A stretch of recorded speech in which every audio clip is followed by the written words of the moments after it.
¿Cómo está don Emilio? Yo muy bien, Pati. Doña Pati me tendrías Doña que... Pati, estoy muy contento, Pati. Estoy muy contento. Emilio, ¿cómo estás? Un gusto Pues mira, verte. respirando en marzo y respirando.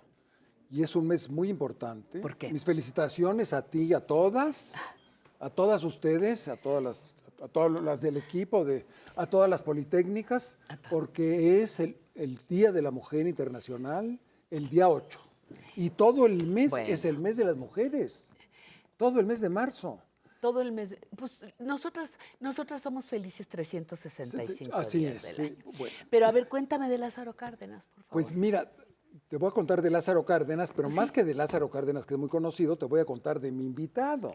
¿Quién es? Mi invitado es Luis Prieto Reyes, un personaje muy amigo mío, murió hace 2 años, y formaba un trío que llamaba Carlos Monsiváis, el trío de los huastecos, que era Carlos Monsiváis, Luis Prieto y Sergio Pitol, el gran escritor y diplomático. Sí. Eran muy amigos, fui yo también amigo de ellos, eran un poco mayores que yo.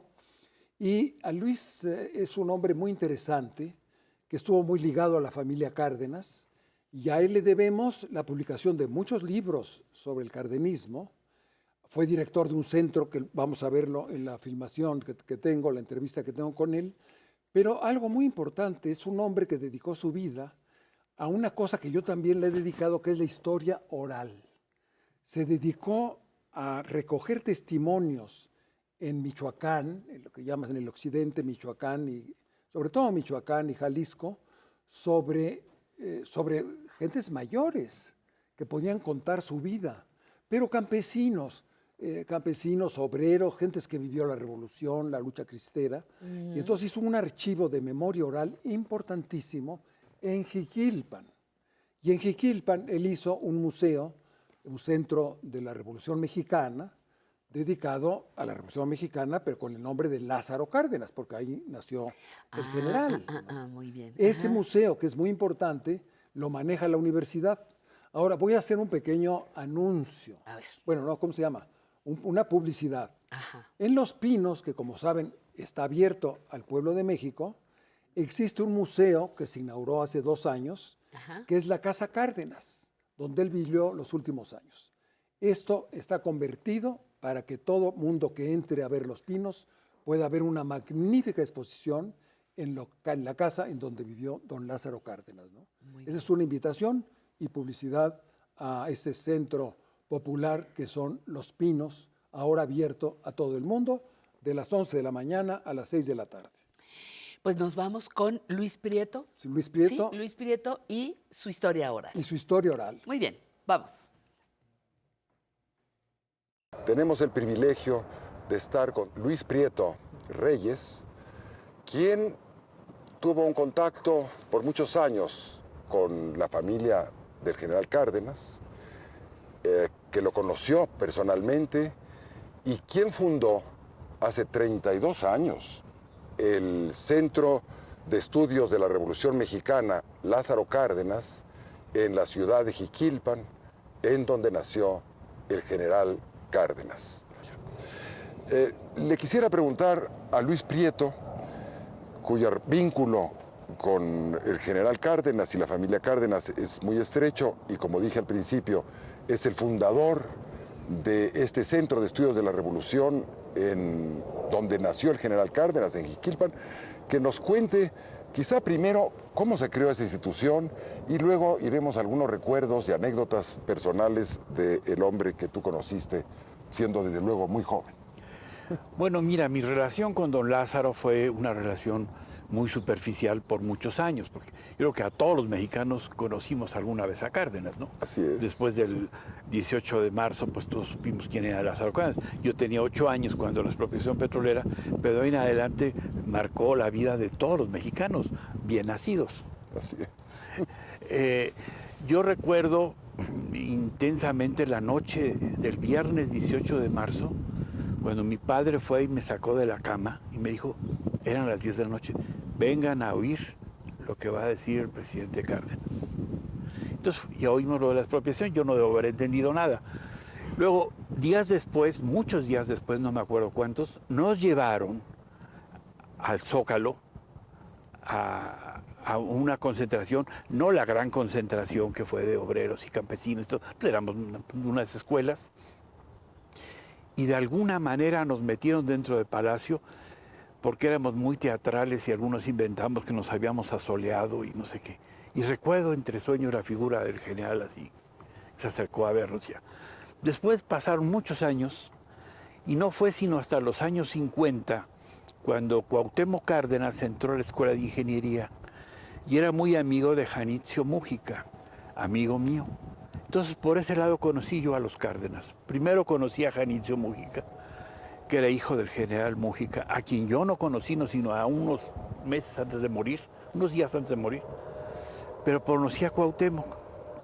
Y con Cuauhtémoc empezó, y con Janitzio, una relación muy interesante porque yo venía de una familia que debía de ser de derecha, porque mi tío Jorge, a quien quiero mucho, aunque me peleé toda la vida con él, mi tío Jorge era un basilisco anticomunista que veía por todos lados a Stalin y cosas de esas raras. Entonces la traía contra el general de gratis, porque el general nunca se metió con él. Mi tío estaba levantado a medias con Cedillo y mi tío entraba y salía por todos lados y nadie se metía con él. Entonces yo venía de una familia que, como te digo, entre comillas debía de ser de extrema derecha y de mochería y de cosas. Nosotros no creíamos en nada y andábamos muy tranquilos. Entonces empecé a tratar a Janitzio y a Cuauhtémoc y en una ocasión Cuauhtémoc me invitó a comer a su casa. Siempre lo cuento esto porque es una cosa que me llamó mucho la atención. Yo tengo fobias, odio la carne de puerco, odio los pulpos y todas esas cosas, me dan mucho asco. Y el día que me invitó a comer Cuauhtémoc, había pulpos en su tinta y arroz. Y estaba el general y yo estaba aterrorizado, pero hice así algunos... Y empecé a oír hablar al general. Lo oí hablar con otros políticos. A mí el general, de hecho, pues, nunca me peló. Me mucha... Así pasado el tiempo, nos dimos cuenta que era necesario que todo lo que se ha hecho sobre Cárdenas, Puerto y el general, se reuniera en alguna institución para que los investigadores pudieran trabajar. Yo no fui el primer director, fui el coordinador en un principio. Se hizo con el apoyo de aquí, del Instituto de Antropología, se hizo un museo con un guión espléndido que dirigió Alicia Olivera y en el que trabajó Salvador Rueda, Jacinto Barrera y otra que ya no recuerdo su nombre. Bueno, hicieron un trabajo muy bueno y finalmente empezó a funcionar eso el último día del gobierno de Luis Echeverría, el 29 de noviembre de 1976. Después hubo una serie de problemas económicos fundamentalmente. Pero ese día se funda. Se funda. En Jiquilpan. En Jiquilpan, Michoacán. Ahora, a mí me importa hablar un poquito de Jiquilpan.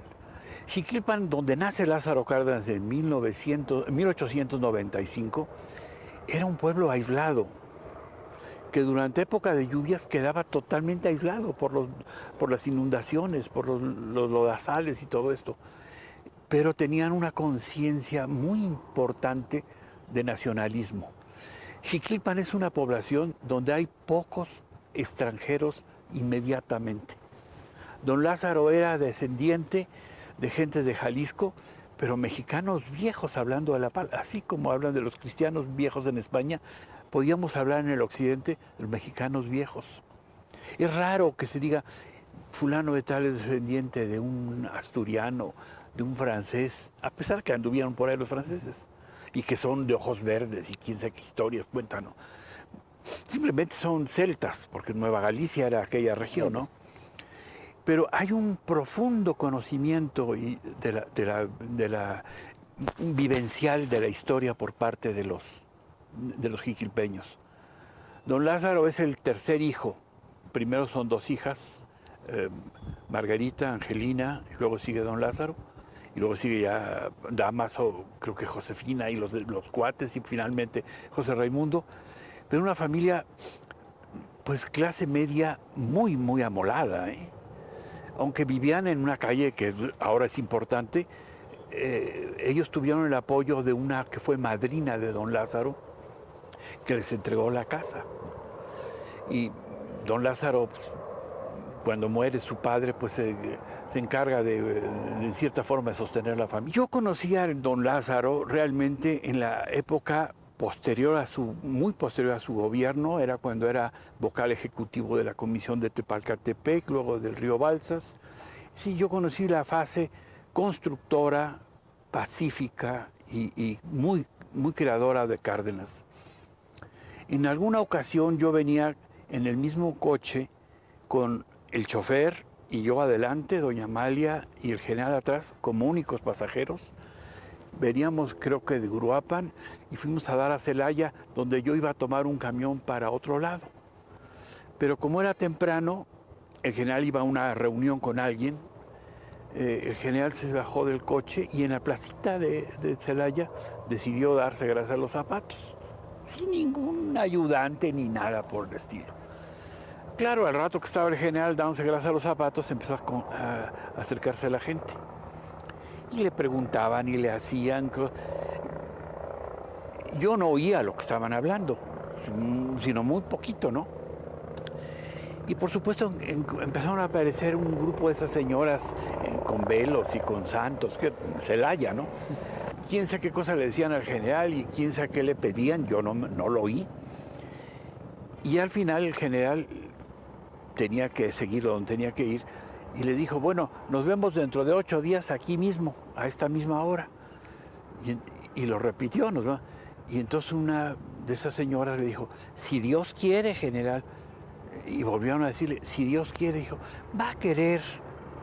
¿Cómo sabe usted que va a querer? Porque es buena gente. Y es que estaban recordando cuando Lázaro Cárdenas, en 1900, en plena guerra cristera, salvó al padre que cumplía 50 años de sacerdote de un paredón. Era el padre Pablito, que ya tendría, en ese momento tendría como 90 años, y era tío de Luis González y hermano de Tere, y de toda esa gente de ahí de San José de Gracia. Entonces, a mí lo que me dio la idea es de que en Lázaro Cárdenas no hubo ese problema que hubo con otras gentes aridoamericanas frente al problema religioso. Cárdenas fue tranquilo.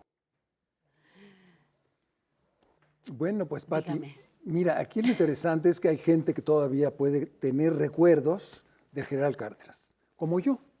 Yo tengo recuerdos también del general Cárdenas, pero en este mes que celebramos a las mujeres, afortunadamente, quizá voy a contar algo que le debo a Luis Prieto.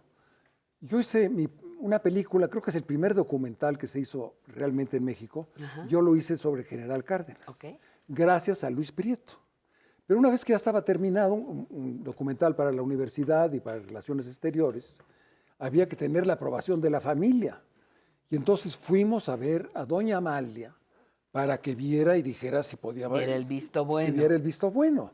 Y entonces tuve el honor y el privilegio de recibir en mi casa a doña Amalia y a doña Elenita Vázquez Gómez, que era su secretaria. Y en mi sala yo tenía ahí un hoyito para pasar desde una alacena a la película, ¿no? Bueno. 16 Ajá. milímetros. Y entonces tuve el honor de tener a doña Amalia viendo la película. Recuerdo que doña Amalia, pues nunca había visto durante 30 minutos a su esposo moviéndose, porque yo localicé todo tipo de documentación. Ajá, ajá. Y sí se le salieron las lágrimas, a Elenita Vázquez Gómez también, y aprobó totalmente la película, que yo tenía pues alguna cosa que hay que quitarle, doña Claro, Amalia, claro, usted diga claro. lo que le quitamos. No, hijo, está muy bien, está estupenda, pero sí me llegó muy fuerte. Nunca había visto a Lázaro durante 27 minutos, 27. una película donde él es el personaje central.